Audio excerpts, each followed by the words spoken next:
అత్తమ్మ టీవీకి స్వాగతం. అత్తమ్మ టీవీలో ఇప్పుడు రాగి లడ్డూలు ఎలా తయారు చేయాలో నేర్చుకుందాం.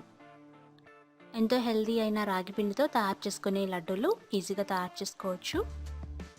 ఇవి తినడానికి కూడా చాలా టేస్టీగా ఉంటాయి. ఈ రాగి పిండి లడ్డు తయారీ కోసం కావలసిన పదార్థాలు: రాగి పిండి లేదా చోడుపిండి 1 కప్పు, తురిమి పెట్టుకున్న బెల్లం 1 కప్పు, వేయించి పెట్టుకున్న పల్లీలు 1 కప్పు, జీడిపప్పు బాదం పప్పులు ఒక 5-6 వేసుకోవచ్చు, నెయ్యి 1 కప్పు. ఈ ఐటమ్స్ అన్ని రెడీగా పెట్టుకోండి. ఇప్పుడు తయారీ విధానం నేర్చుకుందాం.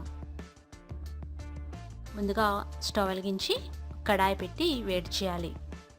కడాయి వేడైన తర్వాత ముందుగా రాగి పిండిని వేసుకొని డ్రై రోస్ట్ చేసుకోవాలి. ఈ రాగి పిండి లేదా చోడు పిండి కాస్త పచ్చి వాసన వస్తూ ఉంటుంది. ఈ వాసన పోయేంత వరకు లో ఫ్లేమ్లో పెట్టి 5-6 నిమిషాలు బాగా వేపాలి.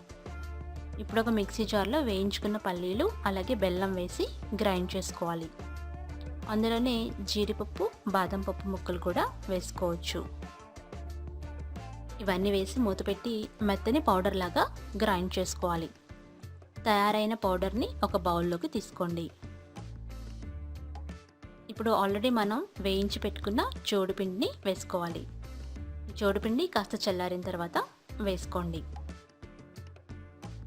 ఇవన్నీ వేసి బాగా మిక్స్ చేయాలి. బెల్లాన్ని మీ రుచిని బట్టి ఎక్కువ తక్కువ వేసుకోవచ్చు. ఇవన్నీ బాగా మిక్స్ చేసి ఉండలు లేకుండా చూసుకోవాలి. ఇప్పుడు కరిగించుకున్న నెయ్యిని పోసుకుంటూ ఉండలు చుట్టుకోవాలి. ఎంత నెయ్యి అయితే అవసరం అవుతుందో అంతవరకు వేసుకొని బాగా కలుపుతూ ఉండలు చుట్టుకోవాలి.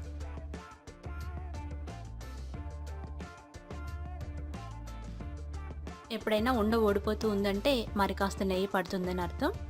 అలాంటప్పుడు ఇంకొద్దిగా నెయ్యి వేసుకుని ఉండని చుట్టుకోండి. మీకు నచ్చిన సైజులో ఉండలు చుట్టుకోండి. అంతే, ఎంతో హెల్తీ రెసిపీ అయిన రాగి లడ్డూలు రెడీ అయిపోయినాయి. ఈ 1 వీక్ వరకు నిలువ ఉంటాయి. అప్పుడప్పుడు ఇలాంటి స్నాక్ ఐటెం పిల్లలకి పెడితే ఎంతో మంచిది. రెసిపీ టెక్స్ట్ కోసం attamaTV.com చూడగలరు. ధన్యవాదములు.